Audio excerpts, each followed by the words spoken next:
Hey everybody, what is going on? I hope you guys are all doing well, and welcome to another tutorial video. In this video, I'm going to be explaining to you guys how you can add a payment method to Shopify, so let's get right into it. Now, once you're on your dashboard, like I am right now, what you're going to want to do is you're going to want to go into settings in the bottom left.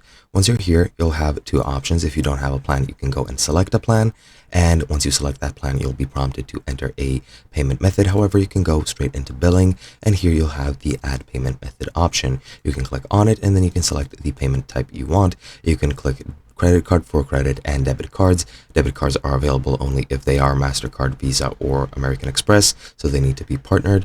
And you also have PayPal, and depending on the option you select, you'll have different things. For example, if you select credit card, you need to enter all of this information, and if you go to PayPal, you can just click here to pay with PayPal, and that'll open up a new window, which you're going to want to use to enter your PayPal credentials. Once you do, and once that's all added, you will need to authorize it. I'm pretty sure you might need to go to your email as well to authorize again, just for security reasons. And once you're done with that, your payment method will be added, and that is pretty much it. Once your next billing cycle comes around, you'll have your funds deducted from the account and from the payment method you've selected, and that is basically all you need to know. Hope you guys enjoyed, and I'll be seeing you guys in another video.